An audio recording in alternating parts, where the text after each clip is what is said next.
we look at more free agent forwards to help fill out the Sharks roster.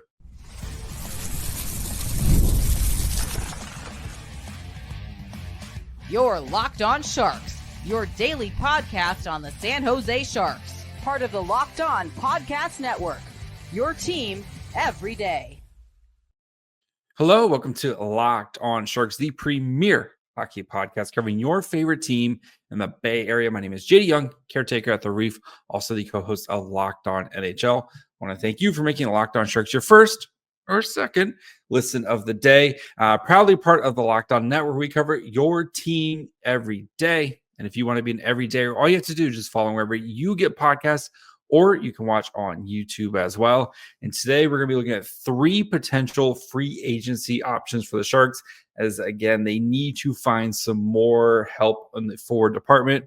We're going to look at Trent Frederic, Christian Dvorak, and Jack Roslovic, all kind of those middle-class forwards who aren't going to break the bank, but help the Sharks potentially this year. So as we, again, go through all this, I'm going to say the line, JD. The Sharks have $40 million in cap space, about $20 million that they need to spend to comfortably hit the cap floor. And Will Smith has really nobody on his wing at the moment right now if you project him to be the second line center. So we've looked at some of the big guys, the big names. Now we're looking at kind of more that middle class type of players. And let's start with Trent Frederic. So Frederic, 6'3", 221 pounds center, has played center, has played wing as well. Former first round pick in the 26th NHL draft by the Boston Bruins. If that pick sounds a little familiar to you, that was the pick the Sharks sent to the Bruins to get Martin Jones as part of that 3-team kind of. The Kings didn't want to trade directly with the Sharks, so we did the weird 3-team workaround thing. But anyway, so Trent Frederic is the byproduct of that pick. That was the pick the Sharks sent to the Bruins to get Martin Jones. That first-round pick turned out to be for Trent Frederic. He has played 7 years in the NHL, is currently with the Edmonton Oilers in their championship run here, potential run, as they, part of that trade, as he was a trade deadline acquisition by Edmonton as an expiring contract. So again, making him a free agent. In 7 years, he's played 338 games, has 55 goals, 54 assists with 109 points, and never really kind of feels like he kind of panned out for the Bruins. So let's dig into him a little bit more here. This season, last year of his deal at 2 years at $2.3 million. He's played 58 games in total, 8 goals, 7 assists, 78 shots on goal, playing 1343 average time on ice. Corsi force when he's on the ice. This is a combo of the Oilers, Bruins. 47.85% of the shot attempts. Goals for 38.78% of the goals when he was on the ice. Not the prettiest of numbers, kind of playing between second and third line minutes for Frederic, a 16th percentile player, 27th percentile offensively, 44th percentile defensively. Not much on the he plays kind of second unit power play minutes, second unit shorthanded minutes. So again, not really getting a lot of opportunity / ice time. Was also hurt this year, which does lead to why he only played 58 games. He's a player whose projected WAR over the last 3 seasons has gone down. 22-23 season, where it probably arguably had one of his best seasons. Between that one and the 23-24 season were easily his 2 best seasons, but this season definitely kind of fell apart. So 75 percentile player in 22-23, 23-24 was a 50. This year, right around 25. So it kind of all averages up to 56% WAR player. So offense, he's been able to drive offense, but maybe not score as much as you'd like. But he has faced easy competition and maybe not the best teammates as you would expect, kind of playing with where he has been playing at. So, but the potential offense is there. with him. So that's, I think, what you're kind of hoping for. His usage chart, kind of, he low, like I said, low quality of competition, but doesn't get a lot of offensive zone starts as well. Like, he is definitely kind of more of a, utilize those bottom kind of 6 role minutes. So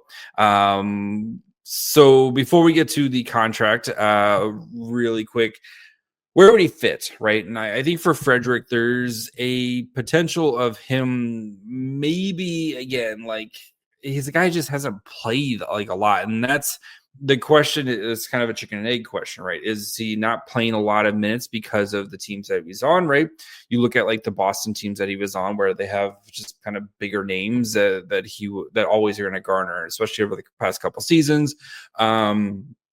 With Pasta and Marchand and, the great Boston teams, and he just kind of knocked him down lower. And then looking at Edmonton, right? Like, that is a very deep team where he's playing 4th line kind of minutes for Edmonton. Even in the playoff series, he's played 16 games in the playoffs, is averaging 11 minutes a night on this Edmonton team. And, he's got 4 points in those 16 games, but still, like, he's not being asked to do a lot. So is this a byproduct of him just kind of accepting a role, or is he just not been able to earn those type of minutes? And it's probably more of, he's just been able to not kind of earn those minutes because of who he is and the players in front of him. But there might be very much emphasized, might be some meat on the bone there, especially when it comes to the offensive zone, right?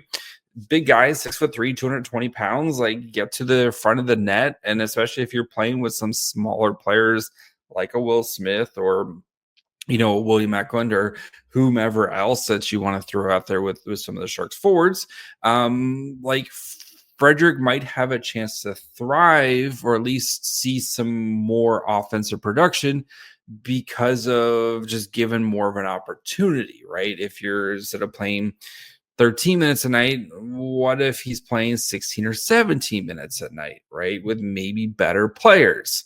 What happens there? I think that's going to be the big question for any potential team that does want to sign him, is like, what's your role going to be? And I still think he's probably more of a middle 6 type of guy, right? I don't think he's anywhere near a first line, and probably on a good team, he's more of on a good team right now, he's a 4th line type of player.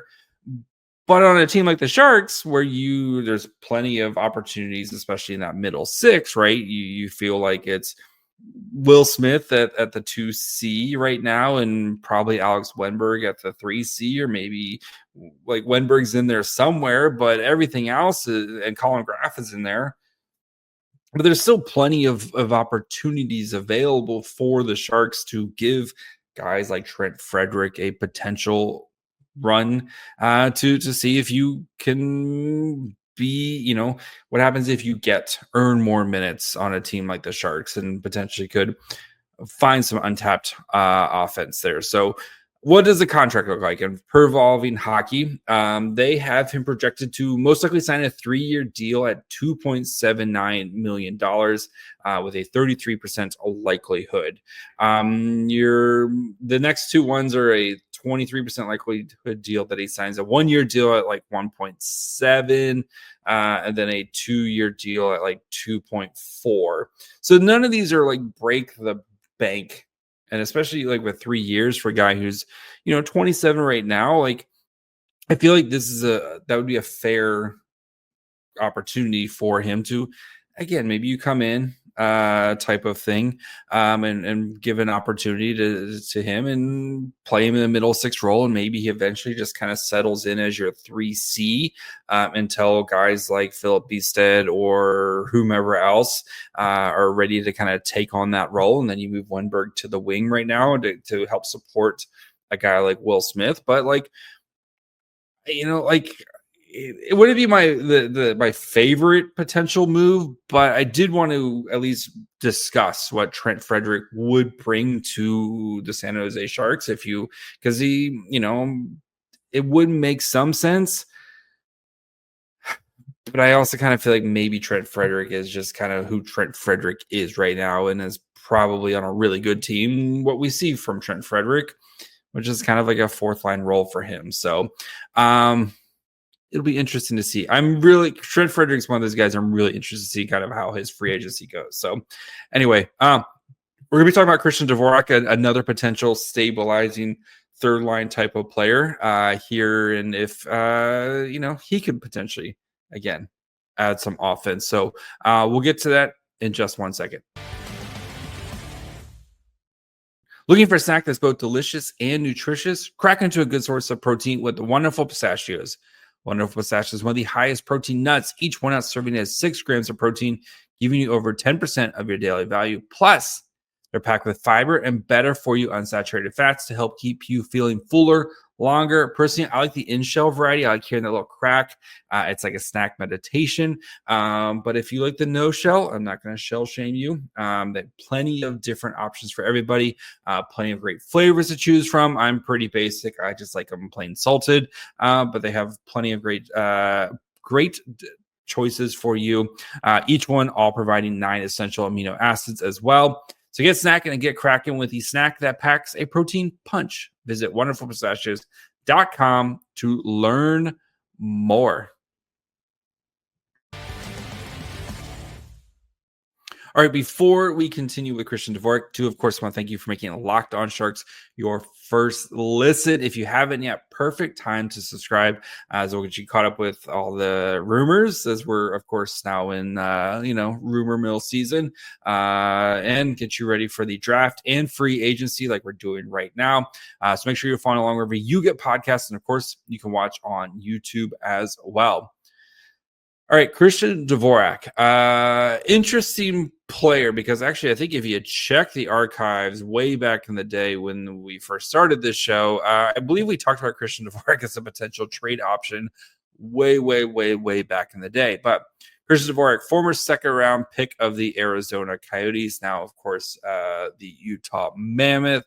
Second-round pick back in 2014, played with the London Knights. Was eventually made his way to Montreal when he got traded for a first-round pick in the 2022 draft and a second-round pick in the 2024 draft. I feel like the Coyotes won that trade. It's just the way Dvorak has kind of panned out. So Dvorak has played 9 seasons in the NHL, 534 games, 105 goals, 144 assists, so 249 points during that time. Mostly with the kind of pretty split, actually. It's been 5 years with Arizona, 4 years with Montreal. So let's dig into Dvorak here a little bit more. So he's coming off a 6-year deal at $4.45 million, 82 games this year with Montreal, 12 goals, 21 assists, 104 shots on goal, averaging 15 a night, 45.60% Corsi for, 44.16 goals for Dvorak. Looking at his evolving hockey card, kind of in the same more usage than Frederic, but kind of a little bit more to kind of glean from here. He 36th percentile player, again, that kind of second, third line, even strength minutes, 29th percentile offense, 55th percentile defensively. Didn't get much power play run, but played a ton of shorthanded and was pretty solid at it as well. So again, the Sharks who desperately need to as well fix their PK unit, Dvorak would definitely help in that area. 4% WAR player over the past 3 years, but it's been getting better. So he was like way down there, the 22-23 season. But the last 2 have seen a little bit of a rise of this last year, the 25 percentile range. Again, not much on the power play. He's been playing against kind of low-end competition. Has also been playing with not the greatest teammates as well. So when looking at his WAR here, usage chart, average top 6 shutdown forward. Again, not giving a lot of offensive opportunities. Has been solid defensively to help kind of shut things down against some of the opponents that he's faced. So Christian Dvorak, where he would fit in with the Sharks, and kind of like the Trent Frederic thing as well. Of he's going to play potentially, kind of middle six here for you, and most likely on the third line is mostly, has been a 3C for you. And again, the Sharks do have a lot of opportunities there. If you're a team like the San Jose Sharks who do need to, again, also look at filling out your PK unit because you traded away all your good PKers last year. Mikael Granlund, Luke Cunnin, who you can debate if he's a good PK or not, but still was a body on the PK, right? And I know maybe we see Macklin Celebrini start to play PK units. Like, I don't think Will Smith's going to be a PK, or Eklund's I think a good PKer, but like just having more opportunities and more guys there. And I think Dvorak could do that. So, and he's a guy over the past 2 seasons who I think has been playing some better hockey. Yes, last season he only played 30 games because of an injury. So he had 9 points in those 30 games, but the year before, like, he had 10 goals, 18 assists for 28 points. But this year, like I said, 12 goals. He's a guy you're going to get, with healthy, you're going to get double-digit goals, and you're going to get about, 30 to 40 points from him in a season. So, which is not like, right, 40 points for the Sharks last year is like one of their top point scorers. Like, that is nothing to kind of sneeze at from a perspective like the Sharks, or for a team like the Sharks, right? If you can kind of pencil in 40 points. 40 points last year would have been 6th on the team behind Mikael Granlund and Fabian Zetterlund. Like, that's where he would have penciled in, right between those guys. Like, so like 40 points on this Sharks team, you're definitely taking that. That's more than Alex Wenberg had last year, for example. So again, like if he's in that range, that's kind of what you would expect from him, is I think kind of similar production to Alex Wenberg. And again, the Sharks just need more NHL players. A Dvorak contract, he is projected to sign a 4-year deal at $4.237 million, with a 33% likelihood. So the next most would be a 1-year deal at like little under 2. And then you're looking at like a 5-year deal, which I will pass on that. Thank you very much. And then, there's a 2-year deal at 3, a 3-year deal at like 3.8. So most likely we'll just say kind of 4 years at $4.2 million. So, and kind of the same thing as Trent Frederic, where he's most likely going to be your 3C of the immediate future until you feel like a guy like Beasted or whomever else is your kind of long-term 3C is ready to take that role. And then I think he could potentially kind of slide to the wing and, again, be a really nice kind of help shut down unit type of player. So, yeah, like none of these, Frederic and Dvorak, I don't think are the sexiest of names here. But they would help fill a role what the Sharks need right now. That is just like some stabilizing players on the third line. And that way you're not having to get like Barclay Goodrows of the world to go out there and be, kind of playing more minutes. And I think you want to maybe see Barclay Goodrow play, right? And especially with all the pieces that you moved off from over the past couple of years, just getting some quality NHL players, or at least NHL players in there. I think that's what kind of Christian Dvorak's role would be for San Jose. So I think if you can get him under 4 years, I think you're probably feeling good. Like that 3-year range would probably be the max I'd want to go for him, as you're looking, again, you're thinking long-term and where some of your up and coming pieces fit in. I think Dvorak could be a nice kind of bridge middle third line, and then if you maybe play him on the second line occasionally here and there as a wing, I think that's where he would most likely kind of fit in. So we're going to talk about another guy who has some more scoring pop here, and Jack Roslovic, and see if he's a one-hit wonder or maybe the Kings untap something here. So we'll get to that just 1 second.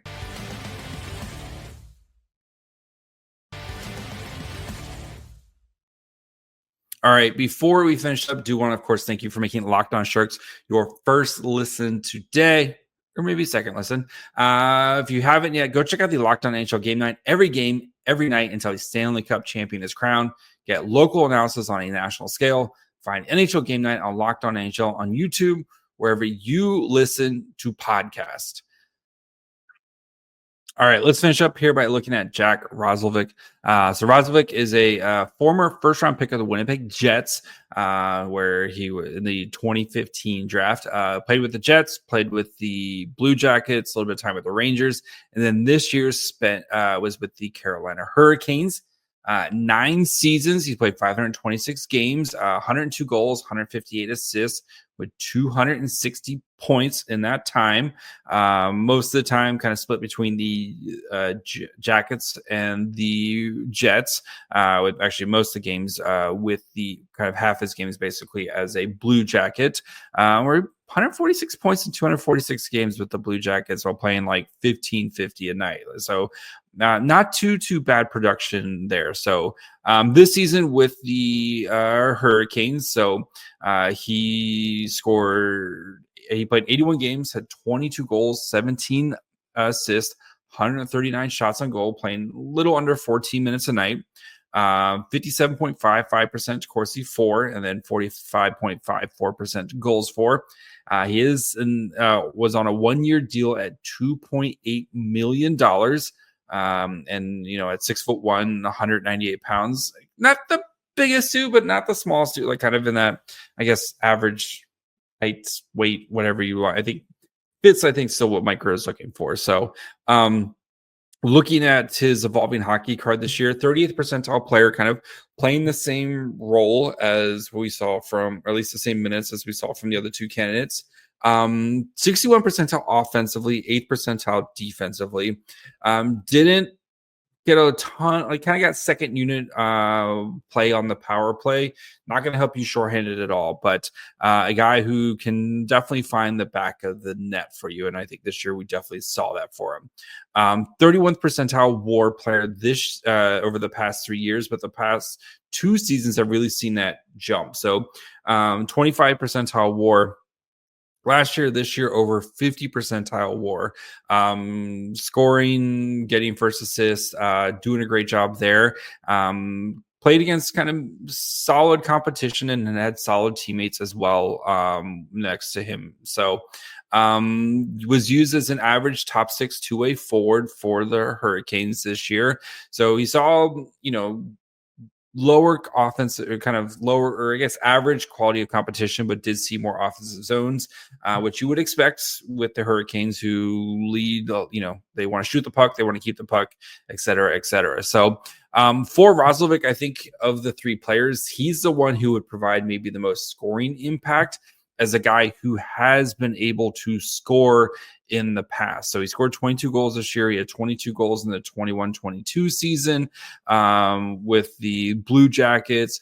I know he got traded and stuff in 23-24. So he maybe, kind of dealt with a little bit of that. But, I think for him, he's probably like a 15 to 20 goal scorer for San Jose, and would definitely help out with the power play and just give you more power play options there, because, again, we're just trying to find some more players to help score. But the usage with the Carolina, I think he definitely outperformed, right? If you're only playing, less than 14 minutes a night and you're scoring 22 goals.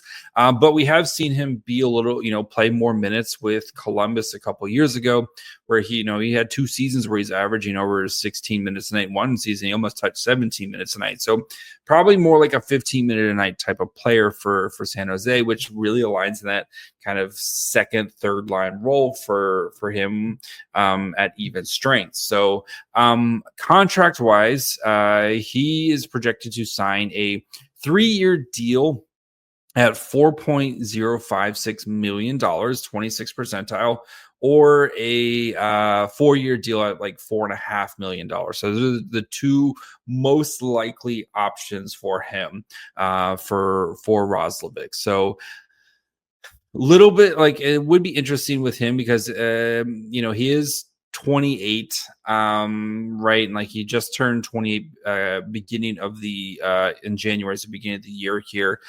So you would be looking at a player kind of signed through his age 32 season, right? And I still think it kind of fits that timeline of being a maybe not as utility as some of the other guys, but a guy who I think can help provide and drive offense for you. You do wonder again, like how much of it is based on playing with Carolina, who's they have a system, right? They have a philosophy: we're going to shoot, we're going to shoot, we're going to shoot. Play kind of straight ahead hockey, and Roslovic seems to thrive in that role. With the Sharks, I think you would be playing with a little bit more, guys like Will Smith and Celebrini and some of the other guys, where they do give them a little bit more creativity in their game. But there is, I do think you want to see that kind of Mike Greer, we're going to play fast, we're going to play hard mentality. And I do think there is a potential fit there of what the Sharks want to be. And I think Roslovic could be one of those players kind of fit into what I do think the Sharks want to be. Out of the three, he's the one I would be most willing to sign, I think, because I think he does fit. While the other guys, it would easily fit a role of like being a third line center, and then gives you some flexibility with Wenberg with what you want to do with him. Roslovic does provide some offense, right? And for a team like the Sharks, who they need to score more goals, and they need to get more goals from other places than just Celebrini and Eklund and Toffoli and Will Smith. I think he could potentially provide some of that, and signing him to a 3 or 4 year deal, again, kind of a bridge player as you wait for some of your other guys to potentially kind of fill into what they need to do. And then I think he's a guy who has shown, again, if you cut his minutes, he can still be productive on a very, very good team. So Roslovic, if I think would be the one I'd be the most interested in. Dvorak next. Because I think we've just seen more sustained, solid play from him.